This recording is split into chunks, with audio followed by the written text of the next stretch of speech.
Alright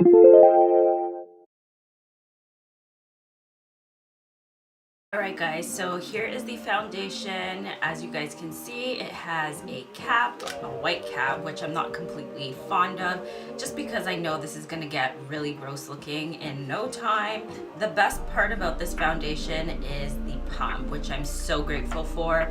A lot of drugstore foundations like the Maybelline Fit Me, for example, come in this very similar bottle but without a pump, so you end up wasting a lot of product. Some other high-end products also, you know, don't come with a pump, so I can always appreciate when drugstore companies put a pump on their foundations because it's so inexpensive already and they're helping us save more of the product. The shade I have it in is 330 Toffee, which is, yeah, Toffee Caramel actually, which is the same shade I wear in the Maybelline Fit Me line.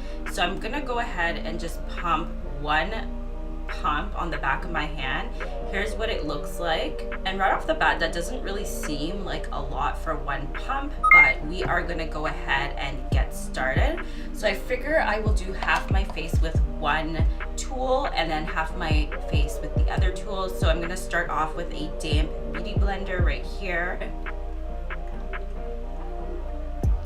and this is supposed to be a full coverage foundation. I know a lot of people say that when you use beauty blenders, especially damp, it tends to shear out the product, but we will see how that works out. I do have a lot of like darker marks, like from acne scarring on my face, and that's, sorry, I do have a lot of acne scarring, so those like darker marks that you'll see here all over my face, so that's my particular skin concern, and we're gonna see how this covers up. Right off the bat, like just putting this on, especially with a damp beauty blender, this looks like super matte. So if this is supposed to be a long wear 24-hour type foundation, we're definitely going to be putting that to the test.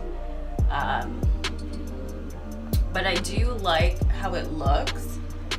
Sometimes I like foundations that get that super matte type of look, other times I don't. This one is coming off like that super matte type of look at the moment, so I think I'll probably end up going in and, you know, giving it a little bit of a glow. But overall, I do like matte foundation, so it's not a huge deal. For the other side of my face, I'm going to be using my Sigma angled kabuki brush, and this is the number F88, and you can see it's angled here. So I'm going to dip into the product again, and I am going to start applying it to the other side of my face. And I don't think I mentioned it earlier, but I did prime off camera just for the sake of time because I'm kind of in a little bit of a rush right now. I use my Benefit Professional in the crease areas here, and then under my eyes and on my forehead for the mattifying effect, I use my Becca Matte and Poreless, or Evermatte actually, that's what it's called. Wow.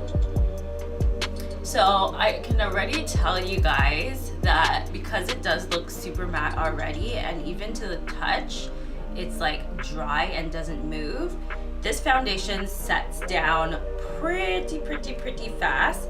So if you are someone that kind of likes to lather your product all over your face and then go in and blend it out, I'm gonna say that that's probably not a good idea for this foundation, just because it sets so quickly and you probably won't be able to, you know, move it around where you want to if you've kind of already placed it all over your face.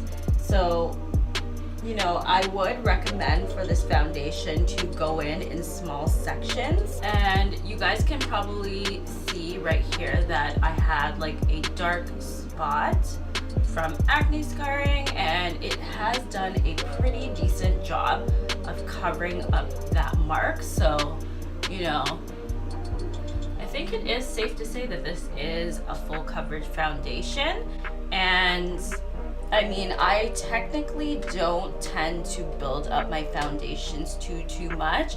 If anything, I build it up only in the areas where I have darker marks. And just for the sake of testing, I want to see how it's gonna build, because I can see a little bit more of that darkness right here. So I'm just gonna build up just a tad bit more of this foundation on my brush, and then I'm going to just pat it in. Okay, so that's perfect. In the past, I have layered a lot of my foundations, more so in the areas where I have like darker marks, and sometimes the foundation doesn't really cover up that dark mark that I'm intending to cover up as much, and it still kind of leaves a dark cast. But as you guys can see, this one has done pretty well, and it also doesn't look bad, because some foundations also don't layer very well on top. But as you guys can see, it looks exactly the same as the other side of my face. In terms of using a brush versus a beauty blender, honestly, for this particular foundation, I think you can use either, and I really don't see that much of a difference. The beauty blender side does not seem like it's sheared out. It still seems like it's a very nice full coverage foundation. So I'm definitely happy about that. So what I'm gonna do is go ahead and finish off the rest of my face off camera, and then I will be back to show you guys how everything looks all done together. All right, guys, so I'm back. I'm just doing a quick first look at the foundation and my makeup all put together. I had to do a matte dash out. The foundation looks super matte despite putting highlighter on, but this is how it looks, and I will be back to check in with you guys in a few hours. Hey guys, so I am back, and this is take 2 of my second check-in for this foundation. This is how it's holding up. It looks pretty damn good. I have not touched up my foundation at all. A lot of times when I'm trying out foundation, I would have touched up the smile line area, but I haven't done that because I've been busy and on the road. I also didn't really need to, because it doesn't really look too bad, as I think anyways. Let me know what you guys think down in the comments down below. But I haven't broken a sweat, I haven't touched up, I haven't done anything. I haven't even touched my lipstick. So I personally think the face is looking pretty damn good. I'm going to go ahead and wear this foundation out for probably another few hours, because typically people wear their foundation for 8 hours or a little bit more depending on how long their workday is. But I will be back to give you guys at least 1, maybe 2 more check-ins on how the foundation is holding up, and until then I will see you in my next clip. Alright guys, so I am back for my final check-in with the Maybelline Superstay foundation, and I have to say I am so impressed with this entire face. I want to quickly mention the foundation, when I applied it, looked super matte and just flawless already, that I probably could have gone without even putting powder over top of it, but just for the sake of testing it out, I went ahead and did so, just because that's how I always wear my foundation. So if you are someone who has dry skin and you're trying this foundation out, you might want to go ahead and consider it, because you may or may not need to set your foundation. So overall, the face looks amazing. Like, I mean, I can admit, you know, I am starting to see my oils break through here, but I mean, I would be happy to continue wearing this face, no problem, simply because it more looks like a healthy glow. It doesn't look super oily like a grease ball, but it's just natural glow. When I first applied the foundation, I mentioned that it looks super matte. I think this foundation is going to be one of those foundations that kind of looks better the longer you wear it, which is amazing. But being that I have no fading anywhere else throughout my face, I have to say I am in love with this foundation so far. However, I do also have to note that you can see these smile lines kind of peeping through here. I don't think these are the worst ones I've ever had. I've definitely had worser foundations, but honestly, I would be so happy to continue wearing this face if I definitely had to. So I'm actually just gonna go ahead and grab a foundation powder here, and I'm gonna touch it up just to see how it would look. And if I wanted to go up into the under eye area here, I definitely could, and boom, there you go. It's back again, but I kind of like this healthy glow that's going on because it kind of helps the foundation look a little bit more skin-like. So here's the face after I did a quick touch-up. This foundation I think is going to be a favorite, but this is the end of my first day with the Maybelline Superstay foundation. So definitely go ahead and stay tuned for day 2, and we'll see how this foundation holds up and if it makes it into my holy grail favorite foundations. Day 2.